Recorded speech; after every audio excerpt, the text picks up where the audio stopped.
خودی کا سر نہاد لا الہ الا اللہ۔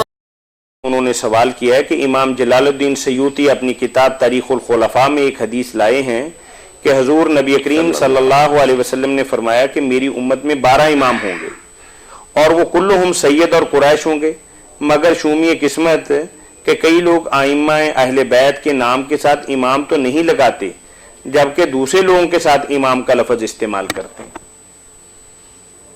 جیسے امام ابو حنیفہ رحمۃ اللہ علیہ ہیں، امام مالک شافعی، امام ابن تیمیہ، امام مالک، یا کچھ اور لوگ ہیں کہ جو ان کے ساتھ یہ امام کا لفظ استعمال کرتے ہیں، جو حقیقی امام ہیں ان کے ساتھ امام کا لفظ استعمال نہیں کرتے۔ بھائی کا سوال یہ، بھائی کا سوال جو ہے نا کہ آپ نے فرمایا دین غالب رہے گا اور اسلام اس وقت تک چلتا رہے گا جب تک اس امت میں 12 امیر یا خلیفے نہ ہو جائیں۔ امام تو نہیں، وہاں تو لفظ ہے امیر کا اور خلیفے کا۔ تو اب جو شیعہ حضرات کہتے ہیں کہ وہ 12 امام ہیں، یہ جو اہل بیت میں سے بڑے نیک اور صالح لوگ ہیں، ان میں سے امیر صرف حضرت علی ہوئے، ان کو حکومت ملی ہے، حضرت حسن کچھ مہینوں کے لیے ہوئے، اور امام جو ہیں مہدی وہ ہوں گے، باقی امیر نہیں ہو سکے۔ وہ قابل جتنے جی چاہے، مگر وہ علم کے امام ہیں، عمراء اور حکام نہیں بن سکے۔ حدیث میں تعلق جو بات ہے وہ حکام کی، حاکم۔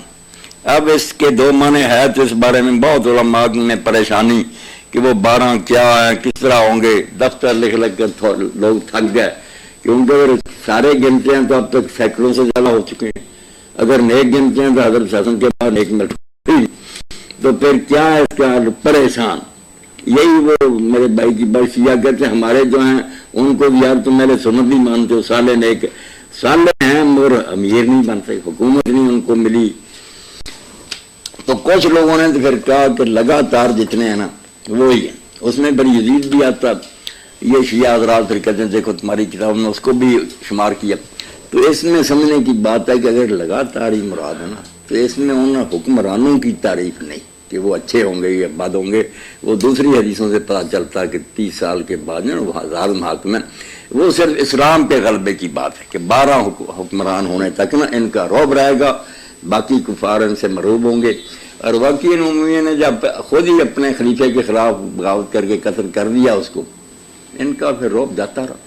2 حکومتیں بن گئی، اسپین میں الگ ہو گئی، عباسیوں کے الگ۔ تو اگر لگاتار مانے تو پھر خلیفے نیک بد نہیں، وہ بد بھی ہو سکتے ہیں، مگر وہ پیریڈ بتایا گیا کہ 12 حکمرانوں تک میں اسلام کا رعب رہے گا۔ اسی طرح یا پھر جو امام ابن تیمیہ اور ابن کثیر نے کہا کہ 12 ہوں گے مگر ان میں لگاتار ہونا شرط نہیں، وہ قیامت تک ہوں گے۔ کچھ ہو گئے عمر بن عبدالعزیز، کچھ پھر امام مہدی سے پہلے، آخری قیامت تک ہوں، قیامت تک۔ یہ 2 تشریح ٹھیک، یعنی اس میں تسلسل والی بات نہیں ہے، صرف یہ کہ کوانٹٹی پوری ہوگی، 12 ہو جائیں قیامت تک نیک۔ اچھا، امامت کا درست مفہوم کیا ہے مولانا آپ کی نظر میں؟ امامت جس آدمی کو لوگ اپنا لیڈر مانے، پیشوا مانے، اگر علم میں مانے تو علم کا امام ہے، نماز میں کھڑا کر رہے ہیں، اگر اس کی اقتدا میں نماز پڑھیں وہ امام صلاۃ ہے، اگر حکومت اس کو دے دی جائے تو امام پہ کبریٰ ہے اس کی۔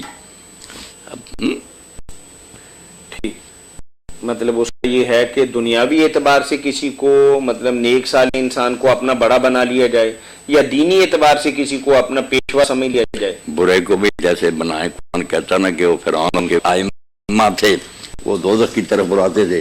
برے بھی امام ہیں، نیک بھی، جو بھی کسی قوم اور امت کا پیشوا بنا ہوا جس کے وہ پیچھے چل رہے ہیں، نیک ہے تو ان کی اچھی قسمت ہے، بعد ہے تو بہتے پھریں گے۔